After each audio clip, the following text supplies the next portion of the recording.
Dalam rangka memperingati Hari Pers Nasional, Abi Arbain, Ketua Info Warga Banyuwangi, menggelar acara diskusi dan silaturahmi pada Jumat pagi, yang berlangsung hangat dan penuh keakraban. Kegiatan ini menjadi ruang pertemuan antara insan pers, aktivis, dan masyarakat, untuk bersama-sama membahas berbagai isu sosial yang berkembang di Banyuwangi. Acara yang mengusung tema, Gesah Bareng Bersama Pres dan Aktivis, yang digelar di Cafe Becak, Desa Sempu Kecamatan Sempu, Kabupaten Banyuwangi. Dalam sambutannya, Abi Arbain selaku Ketua Info Warga Banyuwangi mengatakan, bahwa peringatan Hari Pers Nasional, bukan sekadar seremoni tahunan, melainkan momentum penting, untuk memperkuat sinergi antara pres, aktivis, dan masyarakat. Pres memiliki peran strategis sebagai penyampai informasi sekaligus kontrol sosial. Melalui kegiatan Gesah Bareng ini, kami ingin membangun komunikasi yang sehat, antara insan pres, aktivis, dan masyarakat agar berbagai persoalan sosial di Banyuwangi bisa dibahas secara terbuka dan solutif. Rabbi shrah li sadri wa yassir li amri wahlul 'uqdatam min lisani yafqahu qawli. Pertama-tama, marilah kita panjatkan pujian puji syukur kehadirat Allah Subhanahu wa taala, dan sholawat serta salam kita tunjukkan kepada Nabi besar Muhammad sallallahu alaihi wasallam. Terima kasih atas waktu yang telah jenengan semua luangkan untuk bisa menghadiri undangan kami. Jadi kami Info Warga Banyuwangi pada hari ini, hari Jumat, mengadakan memperingati Hari Pers Nasional 2026. Di dalam memperingati Hari Pers, kami juga ingin mengajak gesah bareng, gesah santai bersama saudara-saudara semua, untuk bagaimana kita ini bisa membahas apa sih yang harus kita pikirkan, apa yang harus kita kontribusikan kepada Kabupaten Banyuwangi yang kita cintai bersama-sama ini, supaya Banyuwangi ini bisa menjadi lebih baik lagi. Bukan berarti Banyuwangi tidak baik, sudah baik, tetapi kita supaya berpikir bersama-sama bagaimana bisa menjadikan Banyuwangi lebih baik lagi. Karena kita semua ini insya Allah punya rasa cinta dalam hati kita, dan mempunyai niat bahwa kita nanti akan mati dimakamkan di tanah Belambangan ini. Jadi kami juga menghadirkan beberapa senior kami. Mereka ini, beliau-beliau ini adalah senior-senior dalam pergerakan yang sudah mungkin di luar kepala dalam menanggapi hal-hal yang terjadi di Kabupaten Banyuwangi. Dan pada momen ini kami juga ingin mengajak merefleksi diri, mengajak untuk memikirkan juga ada beberapa hal yang sedang viral, kejadian yang sedang viral yang saat ini sedang ramai dibicarakan, bahwa ada korban meninggal dunia di kubangan besar di Desa Karangbendo dan Desa Badean. Jadi ini kita sedikit nanti kita diskusikan bersama penyebabnya apa, atau mungkin bagaimana mencari solusi agar tidak terjadi korban-korban berikutnya. Terus juga kita kemarin ada berita bahwa 3 kasih di Kejaksaan Negeri Banyuwangi itu dimutasi, ada pergantian. Berarti ada harapan segar, ada harapan baik buat kita semua, untuk bagaimana kita bisa nanti mendukung, mensupport bersama-sama Kejaksaan Negeri Banyuwangi agar bisa segera melakukan penangkapan kepada NH terkait kasus makanan minuman fiktif yang sampai saat ini masih belum ada kepastian hukumnya. Jadi nanti kita ini bersama-sama ya, mungkin juga kami siapkan ini petisi untuk Banyuwangi lebih baik, dan petisi kepada Kejaksaan Negeri Banyuwangi agar berani segera menangkap kasus mamin fiktif yang sampai saat ini masih belum ada kepastian hukumnya. Untuk hal-hal yang lebih mendetail nanti kita bahas di Gesah Bareng bersama beliau-beliau ini. Mungkin itu saja pembukaan dari saya sebagai Ketua Info Warga Banyuwangi. Hari ini adalah hari ulang tahun PWI, Persatuan Wartawan Indonesia. Waktu saya hari Senin kemarin sudah ulang tahun di Gazebo, teman-teman juga di wilayah utara, hari ini di wilayah barat. Alhamdulillah IWB mengundang kita semuanya dengan membahas peta Banyuwangi. Karena apapun bentuknya, kita semua ini adalah pekerja-pekerja pencari berita, pekerja-pekerja mencari data, monitoring kontrol, mengontrol siapa yang tidak baik, tidak benar, yang jalannya tidak lurus, kita hanya meluruskan.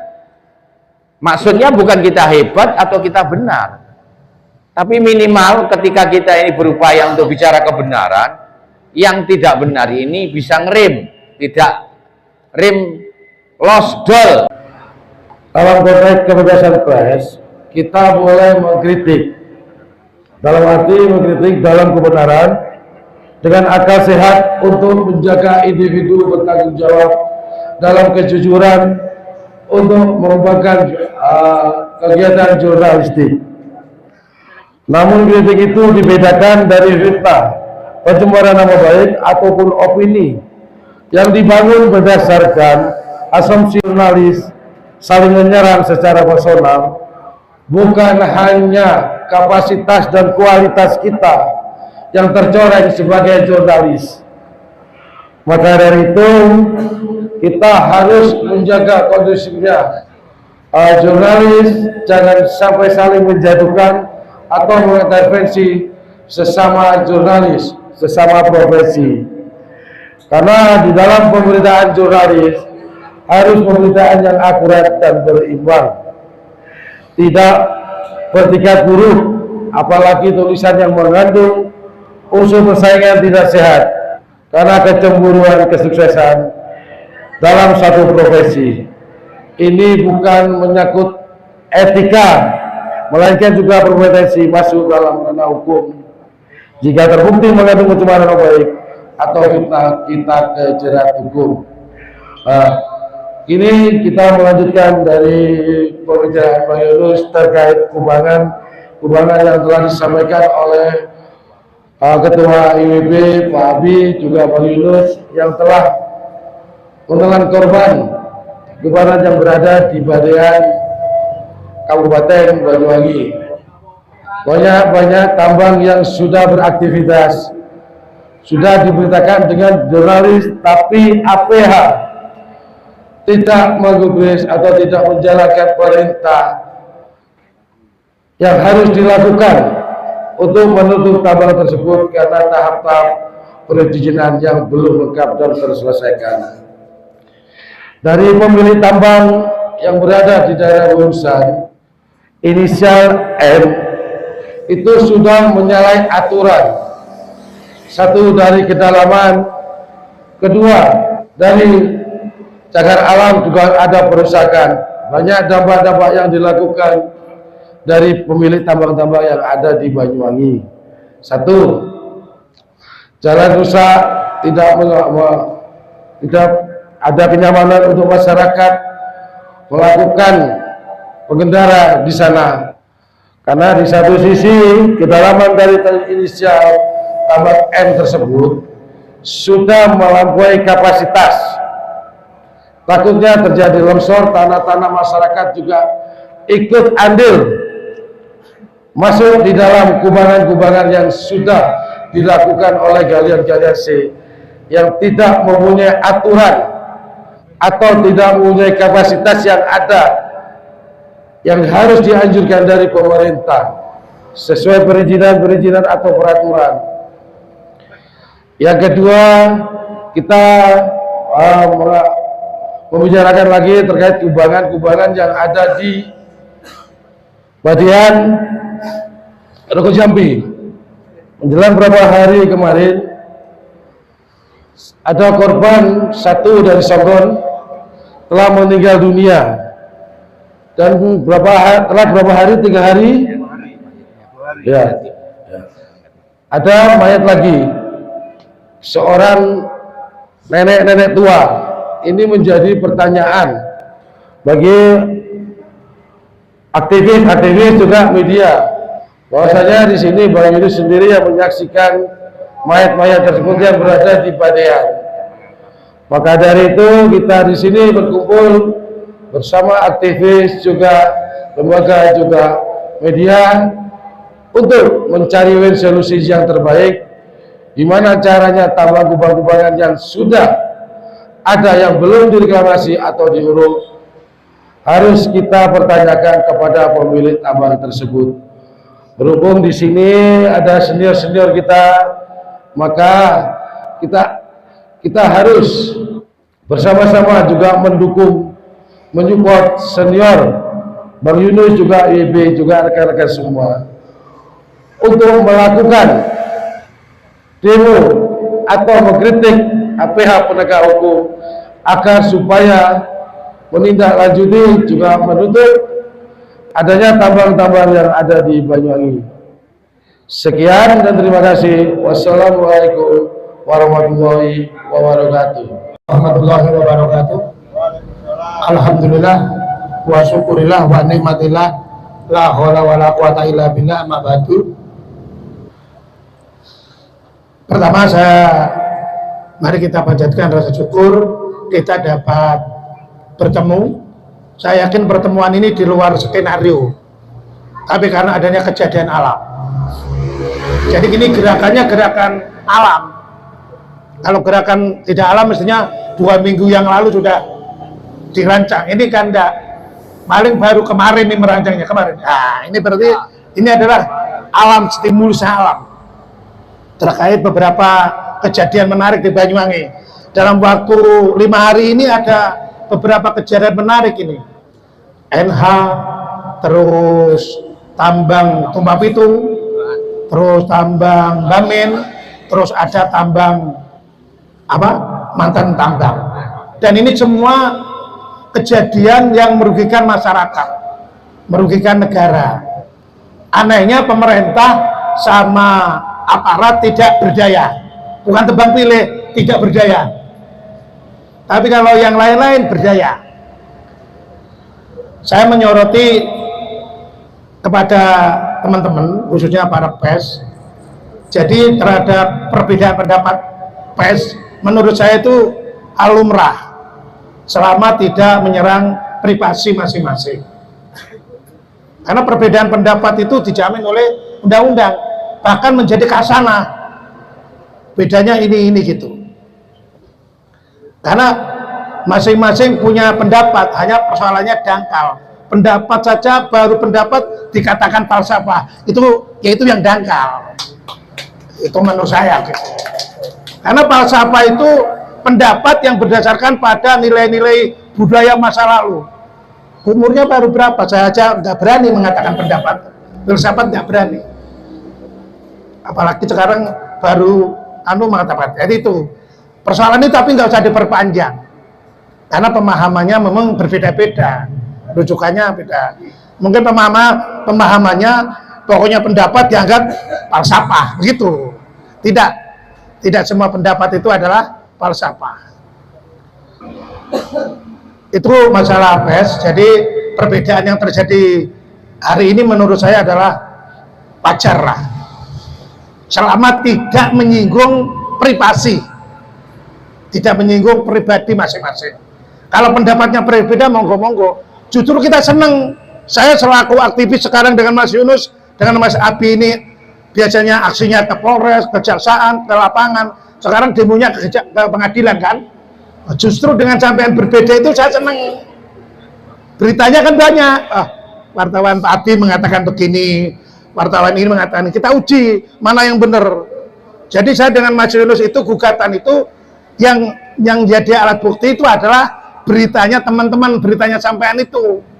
Kita uji di pengadilan mana yang benar sesuai dengan peraturan perundang-undangan. Hari ini karena sampean rame Tumpang Pitu, ya tak gugat Tumpang Pitu.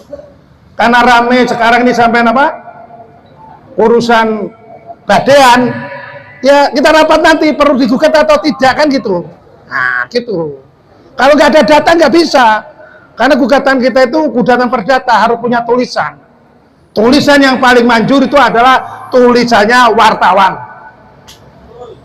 Ingat, dengan ada undang-undang KUHP yang baru ini, alat bukti itu ada tambahan 2. Satu, berita yang sudah tayang atau istilahnya viral. Pokoknya berita viral, tidak ada sanggahan, selama 5 hari, maka berita itu bisa dijadikan alat bukti. Makanya sampai kalau membuat surat, jangan sampai keliru berita. Nanti dijadikan alat bukti, sampai buat bohong, ini beritanya. Nah, karena itu sudah dijamin di undang-undang yang baru. Jadi undang-undang pidana yang baru ini, sesuatu yang viral bisa dijadikan alat bukti. Jadi kami mengawal korupsi di Banyuwangi ini mulai tahun 2000 itu sampai sekarang itu tidak ada polisi yang berdaya di Banyuwangi. Apalagi di era pemerintahnya A3 itu selama 20 tahun. Sampai kalau saya A3 itu 20 tahun tidak ada. Karena apa? Saya amati teman-teman aktivis maupun media dalam mengkritisi pemerintahan A3 itu selalu berkisar kepada undang-undang sampean. Tak lihat itu loh. Padahal Anas itu untuk ngerodanannya negara sama ngapusi rakyat menggunakan surat kebijakan, surat keputusan. Jadi Anas itu untuk ngerek duit itu tidak melanggar undang-undang, tapi mereka bersembunyi di surat keputusannya. Sampai kalau melaporkan surat keputusannya bertentangan ke polisi, mesti ngomongnya bukan ranah polisi, ini bukan pidana Pak, harus digugat, mesti begitu. Sementara ada nggak para pengacara atau kawan-kawan pelapor itu melakukan gugatan? Untuk melakukan gugatan tuh apa? Legal standingnya juga susah, harus punya surat ini, punya surat ini. Apalagi sekarang dengan adanya perma yang baru, itu untungnya saya sudah mempersiapkan 3 tahun yang lalu, surat-surat itu tak persiapkan. Tahun 2001 itu tak siapkan. Jadi saya menggugat itu, surat kami legal standing saya itu saya buat tahun 2021. Tapi dibantah terus, alhamdulillah dikabulkan gugatan saya. Kalah menang ya nanti persidangan. Jadi korupsi di pemerintahan Kabupaten Banyuwangi ini disiasati dengan surat keputusan. Surat keputusan itu tidak bisa dilaporkan tindak pidana. Berarti kalau dilaporkan polisi, kamu korupsi ini nih. Apa korupsi saya Pak? Ini Pak SK-nya Bupati. Oh iya sudah, tidak bisa, harus digugat dulu surat itu. Misalnya kasus Pakel, itu Bupati buat surat 2013, Pakel masuk HGO. Padahal di peraturan undang-undangnya nggak ada. Tapi begitu dilaporkan ya mendal. Karena suratnya Bupati, harus digugat dulu. Surat itu harus dibatalkan dulu. Sementara untuk membatalkan itu harus punya legal standing. Pengacara tidak mungkin akan bisa, nggak punya legal standing. Contoh lagi di Tumbang Pitu, rame. Lagi-lagi ya suratnya Bupati, surat keputusan Bupati bahwa BSI punya izin. Dilaporkan juga nggak kena-kena, karena dasarnya BSI izin. Izinnya kalau salah ya silakan digugat dulu. Itulah hebatnya Pak Anas. Ya Pak Anas kan mantan MPR, mantan DPR, ya ngerti cara ini kutelenti begitu. Sementara aturan hukum ini kan ada 3, ada hukum pidana, hukum perdata. Perdatanya juga ada hukum administrasi negara. Jadi Pak Anas itu untuk ngeruk duit Banyuwangi menggunakan aturan hukum administrasi negara. Nggak bisa dilaporkan, ya harus digugat dulu.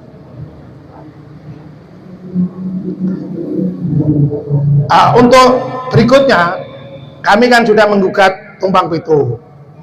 Karena rame. Gara-gara rame, yang meramaikan Tumbang Pitu siapa? Ya sampean-sampean ini, media. Berarti saya ini ya sampean-sampean ini rame itu. Ya, daripada rame digugat siapa yang benar. Atau media apa itu yang mengatakan izinnya nggak benar. Ya 2 surat itu sebetulnya gugatan Tumbang Pitu itu. Hanya kami mencari undang-undangnya, terus surat-suratnya. Nanti hakim biar menilai pendapatnya wartawan dari kita dengan wartawan yang dari Tumpang Pitu. Sudah kemarin sidang pertama. Terus yang kedua gugatan mana nih? Kalipuro. Ya sama saja. Kalau Kalipuro itu diakibatkan karena Kapolres Banyuwangi itu terkesan tidak berdaya. Jadi bukan Mbak Min kalau saya menilai yang salah. Karena Mbak Min sudah dilaporkan oleh banyak LSM, oleh banyak wartawan.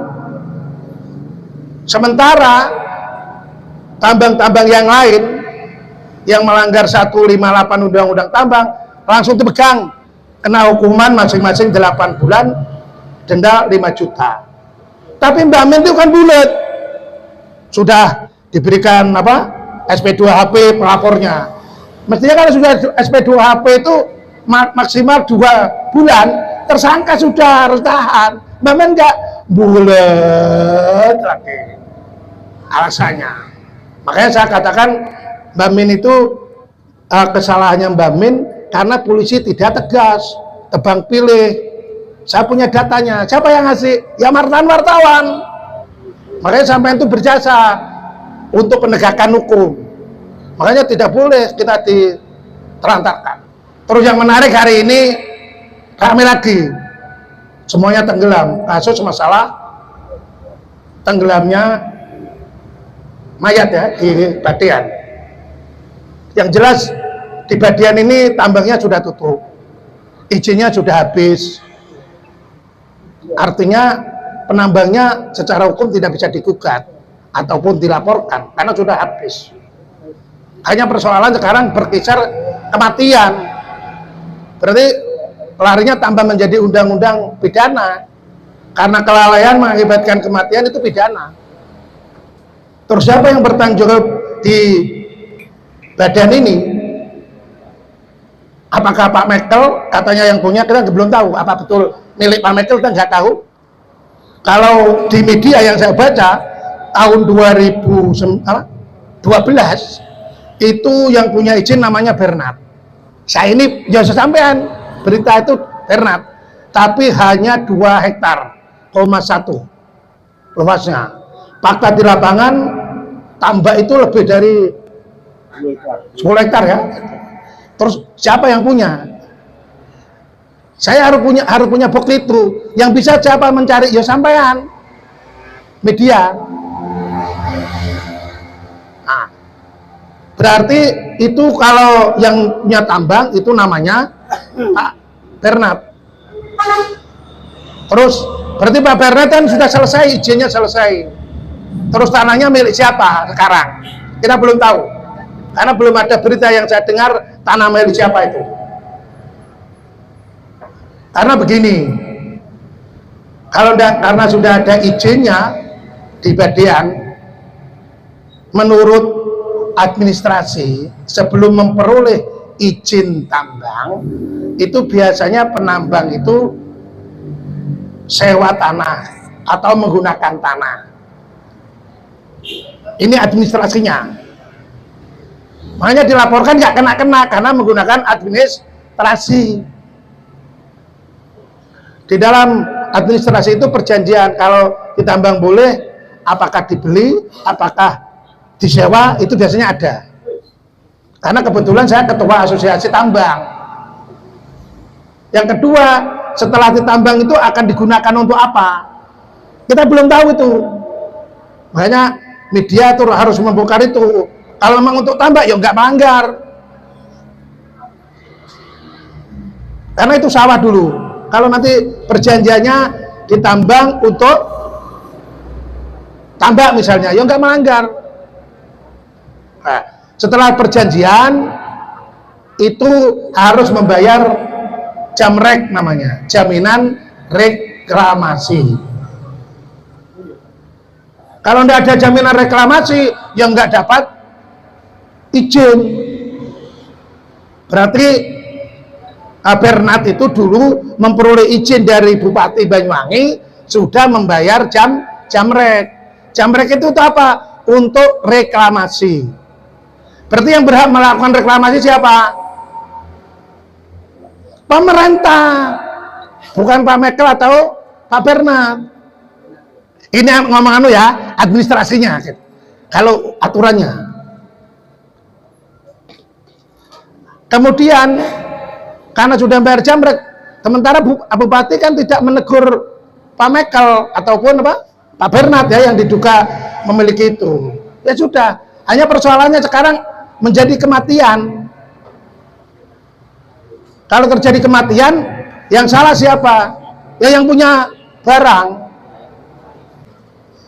Jadi persoalan kematian di Badian itu yang salah sekarang bisa polisi, bisa bupati, juga bisa pemilik lahan. Tapi kronologinya ya yang punya izin dulu. Lalu bagaimana solusinya?